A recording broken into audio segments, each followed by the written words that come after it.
বাংলাদেশের রাজনীতিতে এখন একটা জোট নিয়ে তো তুমুল উত্তেজনা চলছে, তাই না? হ্যাঁ, জামায়াতে ইসলামী আর চরমোনাই পীরের ইসলামী আন্দোলন। বাইরে থেকে দেখলে তো মনে হচ্ছে আসন ভাগাভাগি নিয়ে এমন অবস্থা যে জোটটা বোধহয় ভেঙেই গেল। ঠিক, চারদিকে একটা ভাঙনের সুর। কিন্তু আমাদের হাতে থাকা বিশ্লেষণ একটা খুব ইন্টারেস্টিং জিনিস সামনে আনছে। কি সেটা? এটা আসলে শুধু দুটো দলের জোট নয়, এটা দুটো ভিন্ন ধারার রাজনৈতিক সংস্কৃতির একটা সংঘাত। বাহ, দুটো ভিন্ন রাজনৈতিক সংস্কৃতি। হ্যাঁ, একদিকে জামায়াতের মতো একটা ইস্পাত কঠিন অসম্ভব শৃঙ্খলাবদ্ধ একটা সংগঠন, আর অন্যদিকে চরমোনাইয়ের মতো একজন ক্যারিসম্যাটিক নেতার ওপর পুরোপুরি নির্ভরশীল, বেশ আবেগ নির্ভর একটা আন্দোলন। তার এই যে আসন ভাগাভাগির ঝগড়া, এটা আসলে ওই বৃহত্তর সংঘাতেরই একটা উপসর্গ। একদম, আর এই দ্বন্দ্বটাই পর্দার পেছনের আসল গল্প। দারুণ একটা ফ্রেমওয়ার্ক। চলুন তাহলে এই দ্বন্দ্বটাই আজ ব্যবচ্ছেদ করা যাক। এই যে দুটো ভিন্ন রাজনৈতিক সংস্কৃতি, তারা যখন এক ছাদের নিচে আসে তখন আসলে কি ঘটে? ঠিক, আর এটা করতে গেলেই আমরা বুঝব জোটের বর্তমান অবস্থাটা কি, পর্দার আড়ালে কড়াইকে টিকিয়ে রাখতে চাইছে, আর এই যে এত উত্তেজনা, এর আসল উৎসটাই বা কোথায়। তাহলে প্রথম প্রশ্নেই আসি। এই যে দুই সংস্কৃতির সংঘাত, এর মধ্যেও আমাদের বিশ্লেষণ বলছে যে জোটটা টিকে যাচ্ছে। এটা কিভাবে সম্ভব হচ্ছে? কি সেই আঠা যা এই আপাতদৃষ্টিতে ভাঙতে বসা জোটকে এখনো জুড়ে রেখেছে? এর পেছনে দেখুন দুটো মূল কারণ কাজ করছে। আচ্ছা। প্রথমটা হলো দুই দলের শীর্ষ নেতৃত্বের সর্বোচ্চ পর্যায়ের বোঝাপড়া, বিশেষ করে লিয়াজন কমিটির সদস্যরা, যারা সরাসরি আলোচনায় বসেন, তারা জোট টিকিয়ে রাখার ব্যাপারে পুরোপুরি একমত।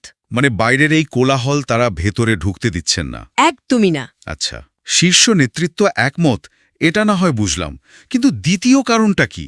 কারণ নেতাদের বাইরেও তো একটা বড় ফ্যাক্টর আছে।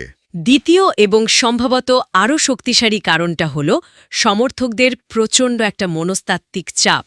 সমর্থকদের চাপ? হ্যাঁ, এই জোটটাকে সাধারণ কর্মীরা শুধু একটা নির্বাচনী কৌশল হিসাবে দেখছে না, তাদের কাছে এটা একটা আদর্শিক ঐক্যের প্রতীক হয়ে উঠেছে। একটা বিষয় আমাকে বেশ ভাবাচ্ছে। সাধারণত তো আসন ভাগাভাগি একটা নিরস পর্দার আড়ালের বিষয়, কিন্তু এক্ষেত্রে ফেসবুক, ইউটিউব দেখলে মনে হয় মানুষের ব্যক্তিগত আবেগ জড়িয়ে গেছে। কেন এই জোটটা সমর্থকদের কাছে এতটা গুরুত্বপূর্ণ হয়ে উঠল? কারণ তাদের মধ্যে একটা ধারণা তৈরি হয়েছে যে দেশের ইসলামপন্থী রাজনীতির বৃহত্তর স্বার্থে এই ঐক্যটা খুব জরুরি। এই জোট দেখে তারা আশাবাদী হয়েছিলেন।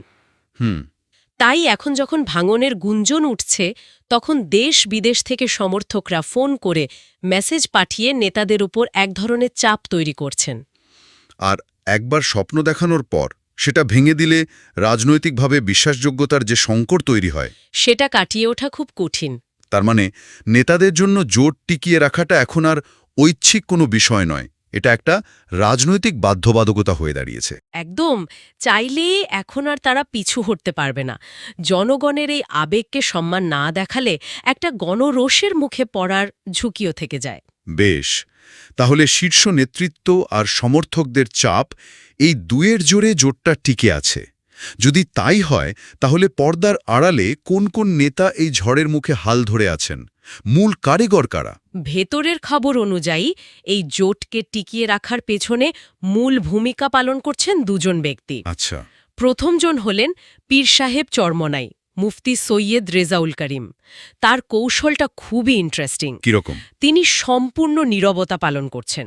এই যে এত উত্তেজনা, এত বিতর্ক, তার মুখ থেকে জোট বা জামায়াতকে নিয়ে সামান্যতম কোনো নেতিবাচক বা অহংকারমূলক মন্তব্য শোনা যায়নি। আচ্ছা। তার এই কৌশলগত নীরবতা দিয়ে তিনি আসলে জোটের প্রতি তার সমর্থনই প্রকাশ করছেন। ঠিক, নিজের শিবিরের ভেতরের উত্তাপকে নীরবতা দিয়ে শান্ত রাখার চেষ্টা, এটা একটা পরিণত রাজনৈতিক কৌশল। তো এই সংযমের জবাবে জামায়াতের শীর্ষ নেতৃত্ব থেকে কী ধরনের সাড়া পাওয়া যাচ্ছে? এখানেই দ্বিতীয় ব্যক্তির ভূমিকা চলে আসে। তিনি হলেন জামায়াতে ইসলামীর আমির ডক্টর শফিকুর রহমান। তাকে নিয়ে যে তথ্য পাওয়া যাচ্ছে তা হল তিনি এই জোটকে সফল করতে যৌক্তিকতার সীমার মধ্যে সর্বোচ্চ ছাড় দিতেও প্রস্তুত। তার তিনিও সম্পর্কটাকে অগ্রাধিকার দিচ্ছেন, কিন্তু ছাড় দেওয়ার ক্ষেত্রে তার কৌশলটা কি? শুধুই উদারতা নাকি এর পেছনে কোনো হিসেবও আছে? অবশ্যই হিসেব আছে। তার দৃষ্টিভঙ্গিটা উদার কিন্তু ভীষণ বাস্তববাদী। যেমন? তিনি মনে করেন যদি কোনো আসনে চরমোনাইয়ের প্রার্থী দিলে কষ্ট করে হলেও জেতার সম্ভাবনা থাকে, জামায়াত সেই আসনটি ছেড়ে দিতে রাজি। কিন্তু যে আসনে পরাজয় নিশ্চিত, শুধু সম্পর্ক রক্ষার জন্য সেই আসন ছেড়ে দিয়ে তিনি কৌশলগত ভুল করতে রাজি নন। বাহ, এই বাস্তববাদী উদারতায় জোটের ভিত্তিটাকে এখনও ধরে রেখেছে। একদম। তাহলে তো ছবিটা পরিষ্কার। দুই দলের সর্বোচ্চ নেতা মানে পীর সাহেব আর জামাতের আমির দুজনেই জোট টেকাতে এক পায়ে খাড়া। তাহলে তো কোনো সমস্যাই থাকার কথা নয়। কিন্তু এই যে এত ধোঁয়া, এত আগুন, এগুলো আসছে কোথা থেকে? নিশ্চয়ই কোথাও কোনো গরমিল আছে। এখানেই আমাদের আলোচনার শুরুতে বলা সেই রাজনৈতিক সংস্কৃতির সংঘাত স্পষ্ট হয়ে ওঠে। আচ্ছা। সমস্যাটা তৈরি হচ্ছে চরমোনাইয়ের অভ্যন্তরীণ রাজনীতির অগোছালো দিকটা থেকে। তাদেরই কিছু নেতা এই পরিস্থিতি তৈরি করছেন। যেমন? সবচেয়ে বিস্ফোরক মন্তব্যটি এসেছে শায়েখ চরমোনাইয়ের কাছ থেকে, যিনি পীর সাহেবের ভাই এবং দলের দ্বিতীয় প্রধান। কি বলেছেন তিনি? তিনি একটি সভায় সরাসরি বলেছেন জামাতকে জোট থেকে বের করে দিব, ফাইজলামি করতে এসেছে। এক মিনিট, জোটের দ্বিতীয় সর্বোচ্চ নেতার মুখ থেকে এমন একটা মন্তব্য, এটা তো শুধু কথার কথা নয়, এটা জোটের ভেতরে ক্ষমতার ভারসাম্য নিয়ে মারাত্মক প্রশ্ন তুলে দেয়। ঠিক এই প্রশ্নটাই কিন্তু সবার মনে। পরিস্থিতিটা অনেকটা এমন যে জাহাজের ক্যাপ্টেন জাহাজকে সোজা চালাতে চাইছেন, কিন্তু তার ফার্স্ট মেট ডেকের ওপর দাঁড়িয়ে চিৎকার করে বলছেন জাহাজ ডুবিয়ে দাও। আর এর প্রভাব তো সামাজিক যোগাযোগ মাধ্যমেও পড়ছে নিশ্চয়ই। অবশ্যই। তার অনুসারী হিসেবে পরিচিত অনেকেই ক্রমাগত আক্রমণাত্মক লেখালেখি করছেন, যা স্বাভাবিকভাবেই জামায়াতের কর্মীদের মধ্যে তীব্র প্রতিক্রিয়া তৈরি করছে। তার মানে একদিকে শীর্ষ নেতা ঐক্য চাইছেন, অন্যদিকে তার আপন ভাই এবং দলের দ্বিতীয় প্রধান নেতা সেই ঐক্যে পলিতা লাগাচ্ছেন। বেশ অগোছালো একটা পরিস্থিতি। কিন্তু এই আগুন নেভানোর চেষ্টাও তো নিশ্চয়ই তাদের ভেতর থেকে হওয়ার কথা। কেউ কি ড্যামেজ কন্ট্রোলের চেষ্টা করছেন? হ্যাঁ, করছেন। আর সেই চেষ্টার কেন্দ্রবিন্দুতে আছেন গাজী আতাউর রহমান, ইসলামী আন্দোলনের সিনিয়র যুগ্ম মহাসচিব। গাজী আতাউর রহমান? হ্যাঁ, তিনি অনেকটা ফায়ার ফাইটারের ভূমিকা পালন করছেন। সম্প্রতি যুগান্তর পত্রিকায় দেওয়া তার একটি সাক্ষাৎকার নতুন করে আশা জাগিয়েছে। তিনি কি বলেছেন সেখানে? কিভাবে এই ক্ষতি সামাল দেওয়ার চেষ্টা করছেন? তিনি খুব পরিষ্কার করে বলেছেন যে শায়েখ চরমোনাইয়ের বক্তব্য দলের আনুষ্ঠানিক বক্তব্য নয়, এগুলো বিচ্ছিন্ন ঘটনা। বিচ্ছিন্ন ঘটনা? হ্যাঁ, অতীতেও যখন দুই দলের সম্পর্ক খারাপ ছিল তখনও তিনি ভারসাম্যপূর্ণ আচরণের জন্য পরিচিত ছিলেন। এবারও তিনি সেই বিচক্ষণতার পরিচয় দিচ্ছেন। তার মতো নেতাদের জন্যই হয়তো জোটটা এখনও টিকে আছে। কিন্তু এটা তো বেশ অদ্ভুত একটা ব্যাপার। একই দলের একজন শীর্ষ নেতা বলছেন বের করে দিব, আরেকজন সিনিয়র নেতা বলছেন এটা বিচ্ছিন্ন ঘটনা। এটা কি দলের ভেতরে গভীর কোনো মতপার্থক্য বা ক্ষমতার দ্বন্দ্বের দিকে ইঙ্গিত করে না? অবশ্যই করে। আর এখানেই সেই সাংগঠনিক সংস্কৃতির পার্থক্যটা বেরিয়ে আসে। গাজিয়া আতাউর রহমানের মতো লিয়াজং কমিটির নেতারা যে শৃঙ্খলাবোধ দেখাচ্ছেন, শায়েখ চরমোনাই বা তার অনুসারীদের বক্তব্যে তার ছিটে ফোটারও নেই। এটা তাদের রাজনৈতিক কাঠামোর একটা দুর্বলতাকেই প্রকাশ করে। ঠিক। পুরো বিষয়টা বেশ অগোছালো। একদিকে একজন আগুন লাগাচ্ছেন, আরেকজন নেভানোর চেষ্টা করছেন। এটা তো গেল চরমোনাই শিবিরের কথা। এই একতরফা আক্রমণের জবাবে জামায়াতের মতো একটা গোছানো দল কি করছে? তারাও কি পাল্টা জবাব দিচ্ছে? এখানেই দুটি দলের সাংগঠনিক কাঠামোর আকাশ-পাতাল পার্থক্যটা পরিষ্কার হয়ে যায়। কিরকম? জামায়াতের কোনো দায়িত্বশীল নেতা, এমনকি মধ্যম সারির কোনো নেতাও চরমোনাই বা তাদের কোনো নেতা সম্পর্কে একটিও নেতিবাচক মন্তব্য করেনি। একেবারেই না। একটিও না। পুরো নেতৃত্ব জোটের ব্যাপারে একমত এবং তারা হাইকমান্ডের নির্দেশে সম্পূর্ণ নীরবতা পালন করে পরিস্থিতি পর্যবেক্ষণ করছে। তার মানে বিশৃঙ্খলা যা হচ্ছে তা একতরফাভাবে চরমোনাইয়ের ভেতর থেকেই আসছে। একদম। জামায়াতের শৃঙ্খলাবদ্ধ কাঠামো আর চরমোনাইয়ের কিছুটা আবেগনির্ভর ও অগোছালো কাঠামোর পার্থক্যটা এখানে দিনের আলোর মতো স্পষ্ট। আচ্ছা, এর মধ্যে কিছু অপ্রচারেরও কথা তো শোনা যাচ্ছিল। বিশেষ করে একটি নির্দিষ্ট আসন নিয়ে বেশ বিভ্রান্তি ছড়ানো হয়েছে। হ্যাঁ, বলা হচ্ছে জামায়াত নাকি না জানিয়েই শায়েখ চরমোনাইয়ের আসনে প্রার্থী দিয়েছে। এর পেছনের গল্পটা কি? বিশ্লেষণটি বলছে এই তথ্যটা পুরোপুরি মিথ্যা।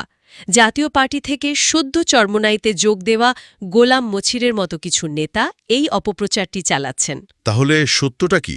সত্যটা হল দুই দলের শীর্ষ পর্যায়ে কথা বলেই কৌশলগত কারণে সিদ্ধান্ত হয়েছিল যে উভয় দলেই বিভিন্ন আসনে প্রাথমিকভাবে মনোনয়ন জমা দেবে। প্রত্যাহারের শেষ দিনে সমঝোতার ভিত্তিতে চূড়ান্ত প্রার্থী ঠিক করা হবে। তার মানে একটা সমন্বিত সিদ্ধান্তকেই বিকৃত করে জামায়াতকে আক্রমণ করা হচ্ছে এবং উত্তেজনা ছড়ানো হচ্ছে। ঠিক তাই। এই ধরনের পরিস্থিতিতে প্রায় একটা কথা শোনা যায়, তৃতীয় পক্ষের ষড়যন্ত্র। গাজী আতাউর রহমানও তার সাক্ষাৎকারে তৃতীয় পক্ষের উস্কানির কথা বলেছেন।